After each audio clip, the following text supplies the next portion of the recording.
सैनिक और आरएमएस बात करी जाए तो दोनों ही के लिए बहुत इम्पोर्टेंट जो है ये चैप्टर है। यहाँ पर सैनिक में मैं स्पेसिफिकली बात कर रही हूँ ऑल इंडिया सैनिक school entrance exam, not UP सैनिक। यूपी सैनिक जो है आपका स्टैटिक जीके कवर अप करता है काफ़ी, rather than a social science portion। और जो आपका सैनिक और आरएमएस है, इसमें हार्ड को जो है आपकी सोशल साइंस रहती है, तो उसके अकॉर्डिंग जो है ये चैप्टर की जो है काफ़ी वेटेज है। आरएमएस में कम से कम 2-2, 3-3 क्वेश्चन एक ही सैम्पल पेपर्स में जो है इसी चैप्टर के डाले। और सैनिक भी एक क्वेश्चन 100% जो है इसका आएगा। इसमें भी आप अगर ऑल इंडिया सैनिक स्कूल के पेपर उठाओगे तो आपको हर ईयर एक क्वेश्चन इसका मिलेगा। आरएमएस के 2 से 3 क्वेश्चन आपको मिलेंगे। Now we'll start fundamental rights that is given by Indian Constitution। Indian constitution के द्वारा, भारतीय संविधान के द्वारा जो है हम भारतीयों को जो है ये फंडामेंटल राइट्स जो है दिए गए हैं। अब जो ये फंडामेंटल राइट्स हैं, जो ये मौलिक अधिकार हैं, ये हमारे कौन से पार्ट में आते हैं? हमारे इंडियन कॉन्स्टिट्यूशन के पार्ट 3 आर्टिकल 12 से लेके 35 के बीच में जो है ये आती है। Now this part 3 and article 12 to 35 known as Magna Carta of Indian Constitution। इसको जो है एक मैग्ना कार्टा एक टाइटल है, एक नेम जो है दे दिया गया था। नेक्स्ट आता है कि जो ये फंडामेंटल राइट्स है, इस चीज की बात मतलब भारतीय लोगों को मौलिक अधिकार और we can say fundamental rights देने की बात जो है कहाँ पर करी गई थी? पहली बार 1931 में इंडिया का national Congress, Indian national Congress का कराची सेशन चल रहा था। उस टाइम पर पहली बार जो है ये बात करी गई थी कि हम भारतीयों को जो है फंडामेंटल राइट्स जो है देने चाहिए। इस कराची सेशन के कई बार क्वेश्चन जो है पूछ लिया जाता है कि उस कराची सेशन के प्रेसिडेंट कौन थे? दैट वाज सरदार वल्लभ भाई पटेल। वो जो है इस कराची सेशन के जो है प्रेसिडेंट हुआ करते थे। और इस टाइम पीरियड में उनके इस सेशन में जो है फंडामेंटल राइट्स जो है देने की बात करी गई थी 1931 में। फंडामेंटल राइट्स का ड्राफ्ट किनके द्वारा तैयार किया गया था? That is by Jawaharlal Nehru ji. Draft होता है आपका एक रफ डॉक्यूमेंट्स, एक rough papers, that is fundamental rights. किनके द्वारा? जवाहरलाल नेहरू जी के द्वारा जो है प्रिपेयर की गई थी। If you want to do any amendment, amendment का मतलब होता है चेंजेस। कोई भी चेंजेस हमने एफआर मतलब फंडामेंटल राइट्स के अंदर अगर हमने कोई भी चेंजेस करने हो तो किसके द्वारा करे जाएंगे? That is to be done by parliament, parliament के द्वारा। अब प्रोसेस क्या है हमारा?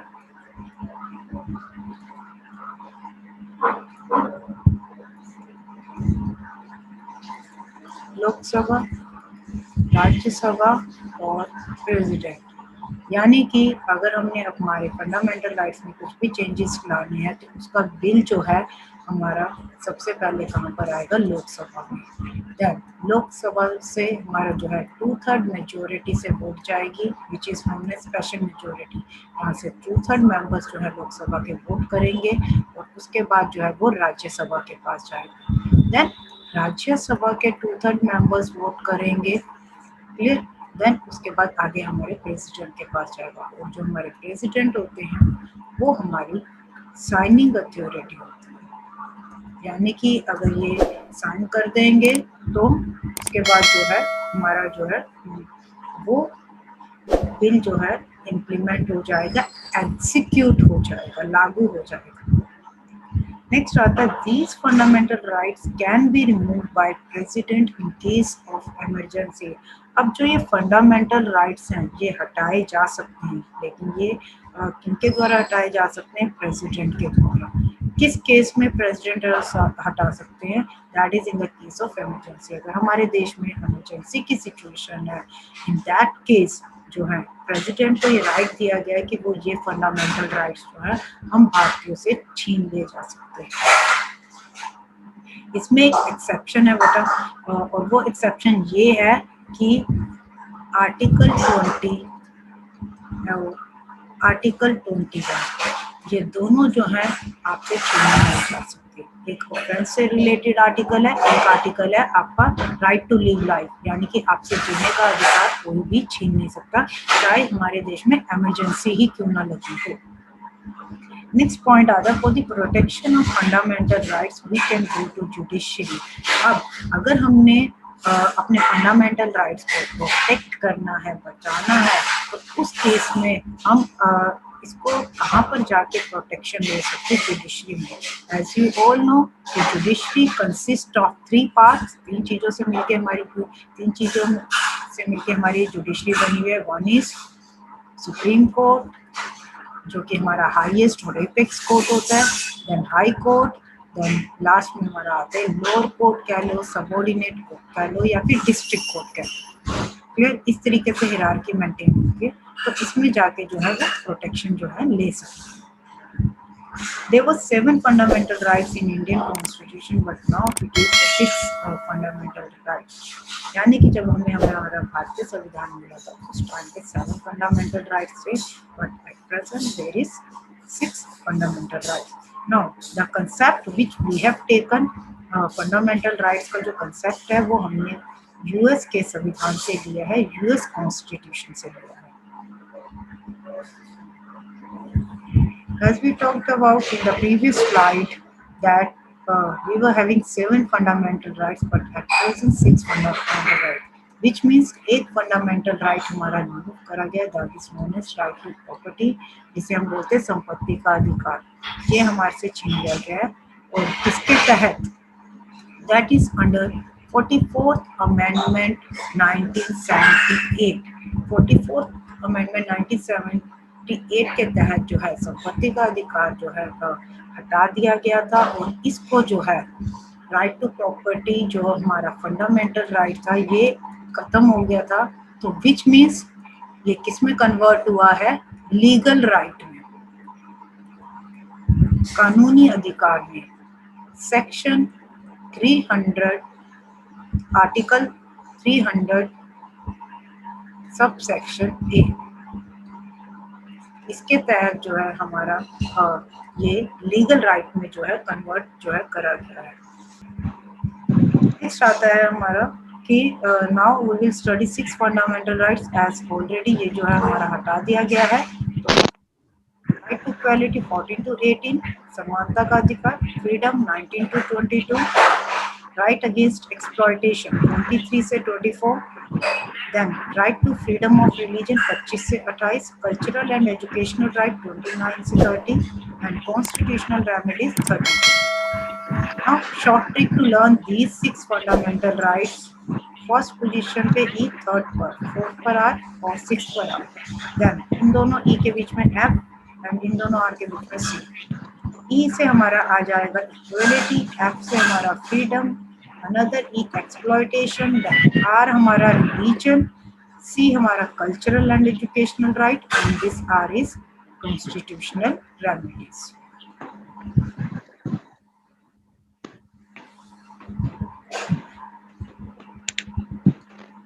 नेक्स्ट आता है हमारा right to equality, that comes under 14 से 18, ई पाउट।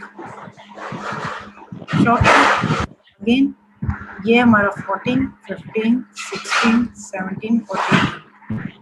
आर्टिकल 14 दैट इज ई, इससे हमारी क्या है? Equality. All are equal in eyes of law, हम कानून की नज़र में सबके सब क्या है? बराबर है, इक्वल है। There is one exception, that is governor and president. अब जो गवर्नर और प्रेसिडेंट है इनके अगेंस्ट कोई भी प्रोसीडिंग्स नहीं चल सकती हैं। There is an exception that is given. ये प्रेसिडेंट हमारे जो है हाईएस्ट पोस्ट है नेशन की, देन गवर्नर जो है ये हमारे स्टेट की हाईएस्ट पोस्ट है, executive head of the state. Next हमारा आता है पी से prohibition of discrimination. Prohibition means मना करना, बैन करना किसी चीज को। डिस्क्रिमिनेशन भेदभाव, यानी कि हम किसी से भी जो है भेदभाव नहीं करेंगे। किस बेसिस पे? रिलीजन, धर्म, देन आपका gender, male female, transgender, race that is racism, नक्सलवाद जिसे हम कहते हैं, गोरे काले का भेद।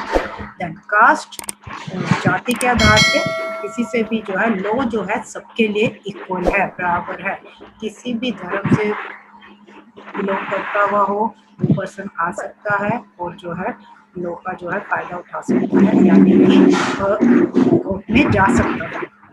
नेक्स्ट हमारा आता है O, article 16 O means opportunity, equality of opportunity in matters of public employment. Public employment के केस में सबको इक्वल अपॉर्चुनिटी दी गई है। जैसे आपने देखा होगा कि अभी आप बच्चे जो है हर कोई जो है सैनिक स्कूल का फॉर्म भर सकता है, आरएमएस का फॉर्म भर सकता है अगर आपकी डेट ऑफ बर्थ है। तो इन द सेम इस जगह पे जब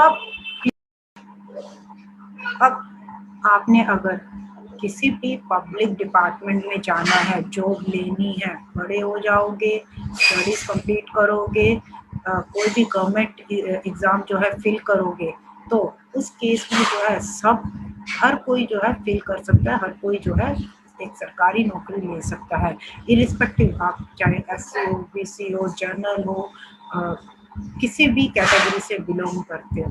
सो देयर इज नो रिस्ट्रिक्शन, सबको इक्वल अपॉर्चुनिटी दी गई है। क्लियर? नेक्स्ट हमारा आता है U, the most favourite question of सैनिक and RMS both. Article 17 abolition of untouchability, यानी कि हम किसी से छुआछूत का भेदभाव नहीं रखेंगे। No discrimination on the basis of lower caste and upper caste. Then हमारा आता है T, article 18 that is titles. Now दो टाइटल्स यहाँ पर हमें दिए गए हैं, एक एजुकेशनल और मिलिट्री। एजुकेशनल में like engineers and doctors they can place their titles before their names, and military में लाइक परमवीर चक्र होल्डर है, अगर कोई अशोक चक्र होल्डर है तो वो भी अपने नाम के आगे लगा सकते हैं। Again there is one exception under this, those who are Padam Bhushan, Vibhushan or Bharat Ratna holders, they can't place these titles before their names. ये अपने नाम के आगे ये टाइटल्स नहीं लगा सकते हैं, and the reason being these belong to high category, ये जो है हाईएस्ट कैटेगरी के अवार्ड्स हैं, एंड हेयर वाले सबको जो है समानता की बात कर रहे हैं। नेक्स्ट हमारा आता है राइट टू फ्रीडम 19 से 22। Then Shortcut Folic 19, 20, 21 और ये 21 subsection A, then this is 22। हमारा पहला जो है आर्टिकल 19 जो है दैट टॉक्ड अबाउट एफ से हमारी फ्रीडम, 6 तरीके की फ्रीडम्स जो है हम भारतीयों को दी गई हैं। Again another mnemonic to remember this समर्पण, where A N does not mean anything S, speech and expression, हर किसी को बोलने का हक है, हर किसी को अपने आप को एक्सप्रेस करने का अधिकार है। नेक्स्ट आता है A, assemble, you can assemble at any place without any arms, यानी कि आप किसी भी जगह पर इकट्ठे हो सकते हो बट बशर्ते आपके हाथ में हथियार नहीं होने चाहिए। देन आता है associations, they have given us the right to make associations, जैसे आपने देखा होगा ट्रेड यूनियंस बनती हैं, ठीक है, a group of people that is known as association जो है we can make associations। Next आता है movement, we can move anywhere in the country, हम कंट्री में कहीं भी आ जा सकते हैं, there is no restrictions on that। then residence, we can reside anywhere in the country, हम कंट्री में कहीं भी रह सकते हैं। then last आता है P, profession। now another right that is given to us is कि हम जो भी चाहें वो प्रोफेशन ऑप्ट कर सकते हैं, टीचिंग में जाना है जा सकते हैं, गवर्नमेंट जॉब लेनी है ले सकते हैं, प्राइवेट सेक्टर को ज्वाइन करना है कर सकते हैं। So it depends on us कि हमें ये कंप्लीट फ्रीडम दी गई है कि हम कोई भी ऑक्यूपेशन जो है ऑप्ट कर सकते हैं। अनदर हमारा आर्टिकल आता है that is offence, article 20 protection against conviction, अगर किसी को कन्विक्ट कर लिया गया है और किसी अपराधी को, तो उस केस में उसको प्रोटेक्शन किस तरीके से पहला वो है हमारा ex post facto law and another one is non double jeopardy. Ex post facto law कहता है कि जो भी पर्सन ने क्राइम करा है उसको पनिशमेंट जो है करंट लॉ के अकॉर्डिंग मिलेगी, यानी कि उस क्राइम से रिलेटेड जो हमारा करंट लॉ होगा उसके अकॉर्डिंग पनिशमेंट। जैसे कि मैंने आपको बताया था कि पहले हमारे 7 फंडामेंटल राइट्स थे, फिर उसके बाद हटा के 6 कर दिए, तो ऑब्वियस सी बात है हम 7 नहीं पढ़ते हैं, हम 6 फंडामेंटल राइट्स पढ़ते हैं। सो इन द सेम वे अगर क्राइम से रिलेटेड, अगर उस पर्सन ने जो भी क्राइम करा है उससे रिलेटेड पहले कुछ और लॉ था, लेटर ऑन जो है चेंज करके कुछ और कानून बना दिया, तो जो लेटेस्ट वाला होगा उसके अकॉर्डिंग उस पर्सन को सजा मिलेगी। No double jeopardy. If you are committing the same crime again and again, then you will get punished once. चोर है सिंपल, उसने चोरी करी 5 करोड़ में, तो उसको जो है he will be book under theft. Theft के जो है उसके ऊपर जो है चार्जेस लगेंगे, उसकी पनिशमेंट ये नहीं है कि आज वो लोग उसने चोरी करी तो 5 की अलग अलग सजा। Clear? This is known as no double jeopardy. Next आता है हमारा L, article 21 life. We all have a right to live life and इसमें हम ऐड कर सकते हैं चीज पर्सनल लिबर्टी की एंड पर्सनल लाइफ पूरे लिबरल है, हम जिस तरीके की लाइफ जीना चाह सकते हैं जी सकते हैं, जिनसे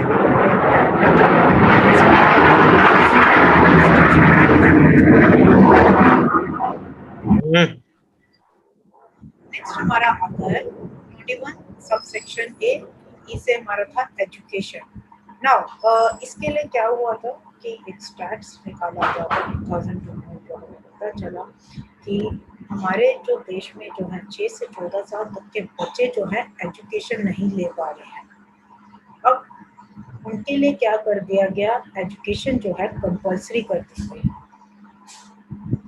क्या होता है कि कुछ पेरेंट्स ऐसे होते हैं कि जो अफोर्ड नहीं कर सकते एजुकेशन को, तो वो क्या करते हैं चाइल्ड लेबर में लगा देते हैं, फैक्ट्रीज में लगा देते हैं, कुछ भी अलग अलग चीज़ों में जो है उन बच्चों को लगा दिया जाता है, उनको स्कूल नहीं भेजा जाता। तो गवर्नमेंट ने ये चीज़ लेके आई कि 6 से 14 साल तक के बच्चों के लिए जो एजुकेशन है वो कंपल्सरी कर दी गई है, और अगर कोई अफोर्ड नहीं कर सकता तो गवर्नमेंट की तरफ से उनको फ्रीली जो है उन बच्चों को जो है पढ़ाया जाएगा।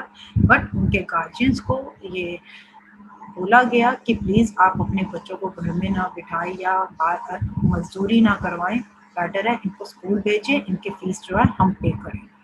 सो एक तरह से 6 to 14 ईयर्स तक के बच्चों को पूरा का पूरा एजुकेशन का जो है राइट दिया गया है, एक कंपल्सरी करी गई है अंडर 86 अमेंडमेंट 2002, क्योंकि 21 ऑलरेडी हमारा राइट टू लिव लाइफ था, तो सब सेक्शन ए के तहत उन्होंने ये क्लोज जो है एड ऑन करा। और ये हमारी एड ऑन कैसे होती हैं, अमेंडमेंट के थ्रू ही चीज़ें हमारी एड ऑन होती हैं।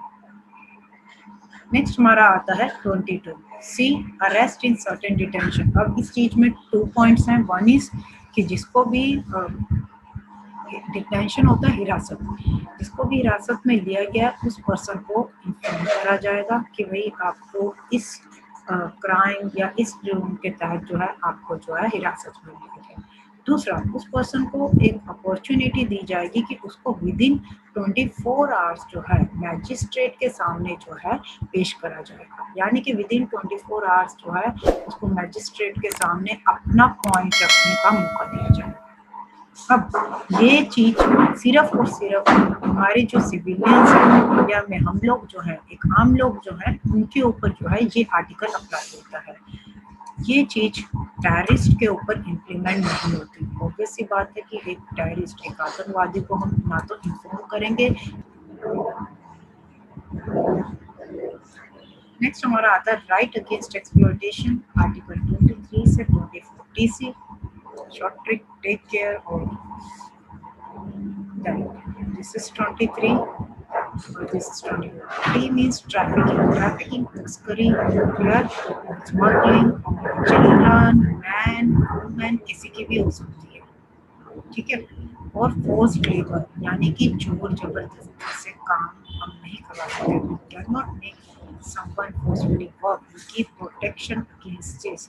हमारे 23 आर्टिकल में इस चीज को लेके जो है एक प्रोटेक्शन दी गई है कि हम जोर जबरदस्ती से किसी को जो है काम नहीं करवा सकते, ना ही हम किसी की ट्रैफिकिंग कर सकते हैं, स्मगलिंग कर सकते हैं, चाहे वो मैन हो वुमेन हो चाहे वो बच्चे हों, तो वो अपने आप को इस आर्टिकल के तहत अपने आप को प्रोटेक्ट कर सकते हैं। नेक्स्ट आता है, इसमें एक और आता है फोर्स लेबर में लो वेजेस। एक तो आप जोर जबरदस्ती से काम करवा रहे हो, ऊपर से उस पर्सन को आप सैलरी भी कम दे रहे हो, तो वो पर्सन इस आर्टिकल का यूज करके कोर्ट में जा सकता है, इस आर्टिकल के अंडर अपने आप को प्रोटेक्शन दे सकता है। नेक्स्ट आता है हमारे से child labour in factories till 14 years of age is illegal, यानी कि कोई भी बच्चा 14 साल तक की उम्र का फैक्ट्रीज में काम करता हुआ पाया गया तो वो उसको इलीगल कंसीडर करा जाएगा। No one can force a child to work as a labour, कोई भी किसी बच्चे को 14 साल तक के बच्चे को फोर्स नहीं कर सकता कि उसकी फैक्ट्री में जो है जोर जबरदस्ती से जो है काम कर सके। नेक्स्ट आता है राइट टू रिलीजन। नेक्स्ट हमारा आता है right to religion. Please next आता है right to religion and the short trick और we can say mnemonic PMTI simple 25 26 27 28 learn आपने इसी तरीके से इस चैप्टर को करना है। 25 P मतलब प्रोफेशन प्रैक्टिस प्रोपगेशन, आप किसी भी रिलीजन को किसी भी धर्म को as a profession as a occupation भी ऑप्ट कर सकते हो, उसकी प्रैक्टिस कर सकते हो, यानी कि उसके बारे में पढ़ सकते हो, जानकारी ले सकते हो। प्रोपगेशन होता है प्रचार करना, उसके बारे में प्रचार भी कर सकते हो। You are free to opt any religion under article 25। Next आता है article 26। M means manage religious affairs, you can acquire any property for charitable purpose, आप किसी भी प्रॉपर्टी को जो है एक्वायर कर सकते हो चैरिटेबल पर्पस के लिए। फॉर एग्जाम्पल विच मीन्स अगर आपको कोई मंदिर खोलना है तो उसके लिए आप जो है प्रॉपर्टी ले सकते हो, या आपको गुरुद्वारा खोलना है या आपको चर्च खोलना है उसके लिए आप प्रॉपर्टी जो है ले सकते हो। Next 27 taxes, there are no taxes that are implemented or you can say collected by the government from religious places. I, that is institute, article 20, you have right to preach your own religion in institute but you can't force them। Simple, आप अपने religion के बारे में बता सकते हो कि मेरे रिलीजन में ये चीज़ें बोली गई हैं, ये चीज़ें, उनके सैरमन्स, उनके जो उपदेश हैं वो बता सकते हो, उनकी जो सेइंग्स हैं वो बता सकते हो, लेकिन वहाँ पर पढ़ रहे बच्चों को फोर्स नहीं कर सकते हो कि आप उस चीज़ को अडॉप्ट करो। नेक्स्ट आता है कल्चरल एंड एजुकेशनल राइट 29 से 30 में article 29 and minorities interest protection by conserving their languages, आप अपनी लैंग्वेज माइनॉरिटीज के इंटरेस्ट को जो है प्रोटेक्ट करा जाता है। सबसे पहले हमें पता होना चाहिए कि माइनॉरिटीज क्या होता है। वो लोग हमारी कंट्री में जिनकी बहुत कम ही पॉपुलेशन होती है, और एज वी ऑल नो कि हमारा इंडिया जो है वो हमारा मैक्सिमम जो यहाँ पर पॉपुलेशन है वो हिंदूज़ की है, तो हिंदूज़ के अलावा जितने भी आते हैं वो सारे जो है माइनॉरिटीज़ के अंडर जो है कंसिडर करे जाते हैं, और उन्हीं का ही इंटरेस्ट जो है इस आर्टिकल के अंडर प्रोटेक्ट करा गया है। अब इनका इंटरेस्ट किस चीज़ में है कि इनको इनकी लैंग्वेजेस बोलने दी जाएं, इनके रिलीजन जो है वो उसको अडॉप्ट करने दिया जाए, इनका जो कल्चर है, जो भी इनके फेस्टिवल्स हैं वो इनको मनाने दिए जाएं।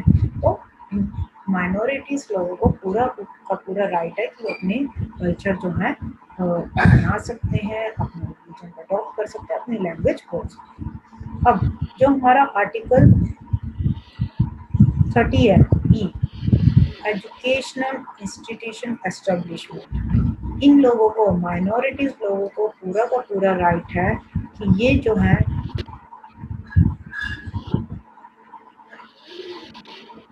जो है अपना जो है इंस्टीट्यूट जो है खोल सकते हैं। नेक्स्ट आता है very important one, constitutional remedies, article 32। This fundamental right called heart and soul of Indian Constitution by Dr. B. R. Ambedkar. In case of violation of fundamental right, अगर आपके पिछले जितने भी फंडामेंटल राइट्स हैं वो आपसे अगर छीन लिए जाएं तो उस केस में आप इस आर्टिकल का यूज करके अपने आप को प्रोटेक्ट कर सकते हो। आर्टिकल 32 दो तरीके से काम करते हैं, एक इंडिविजुअल, एक सुप्रीम कोर्ट। इंडिविजुअल जिससे उसके फंडामेंटल राइट्स छीने गए हैं तो वो अपने फंडामेंटल राइट्स को प्रोटेक्ट करने के लिए सुप्रीम कोर्ट जा सकते हैं। सुप्रीम कोर्ट आगे जो है 5 रिट्स जो है इशू करेगा। रिट्स होता है रेमेडी। अगर वो पर्सन हाई कोर्ट के तहत जा रहा है, मतलब सुप्रीम कोर्ट में नहीं, ये इंडिविजुअल हाई कोर्ट में जा रहा है तो ये आर्टिकल 226 यूज करेगा। अब पहला है habeas corpus to have a body. यहाँ पर सिंपल समझो कि कोई भी एक इंडिविजुअल है उसको इनलीगल तरीके से डिटेन कर लिया, हिरासत में ले लिया, तो वो पर्सन जो है खुद फ्रेंड्स या रिलेटिव्स की मदद से इस रिट का इस्तेमाल करेगा सो दैट कि वो अपने आप को रिलीज करवा सके, छुड़वा सके। ये तो हो गया कि इंडिविजुअल क्या कर सकता है। नाउ सुप्रीम कोर्ट अब इसको क्या प्रोटेक्शन देगा। सुप्रीम कोर्ट आज that person on what basis.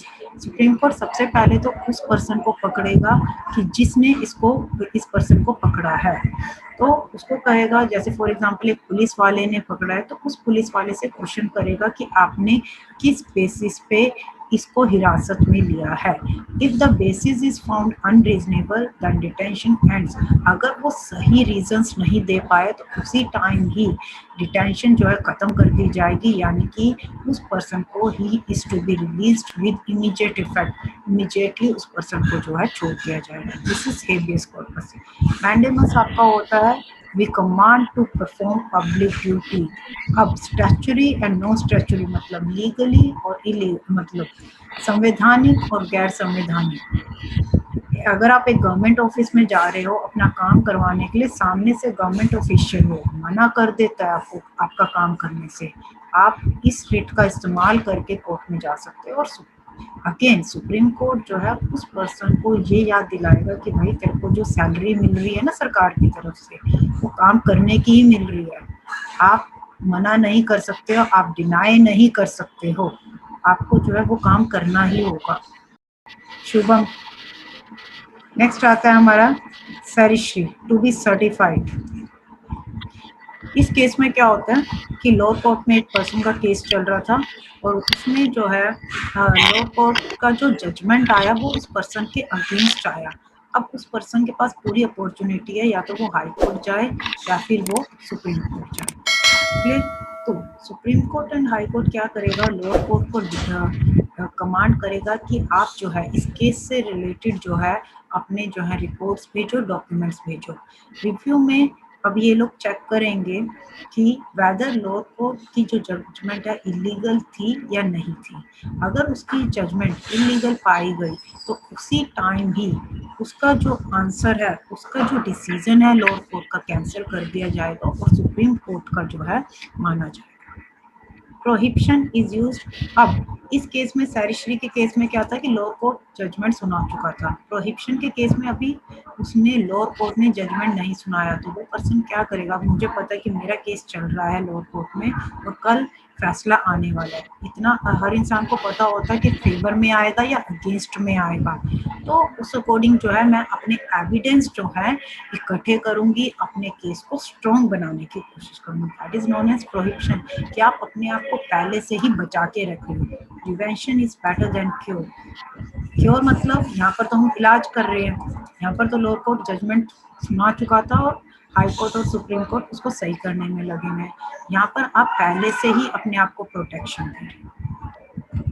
Last आता है quo warranto by what authority. There are 2 person, promotion letter came from government side that you have to promote this person, but instead of promoting that person, simple एक government office है, वहाँ पर एक promotion letter आता है। अब जिस person का प्रमोशन लेटर आता है उसको प्रमोट करने के बजाय किसी और को प्रमोट करते हैं। नाउ अब जिसके लिए वो लेटर आया था वो पर्सन जो है इस रिट का यूज़ करके कोर्ट में जाएगा। कोर्ट उसको आगे से क्या आश्वासन देगा, वो उस पर्सन से पूछेगा कि भी अब जो ये प्रमोशन लेटर है इस पर्सन का आया था तो आपने किसी और को कैसे प्रमोट कर दिया, यानी कि ये अथॉरिटी आपको किसने दी, बाय व्हाट अथॉरिटी आपको ये डिसीजन लेने का हक किसने दिया कि आपने जो है किसी और पर्सन को प्रमोट कर दिया। यहाँ पर आपका चैप्टर डन होता है। इसकी इस वीडियो को लाइक करें, हमारे चैनल को सब्सक्राइब कर बेल आइकन जरूर प्रेस करें हमारी न्यू वीडियो सबसे पहले देखने के लिए।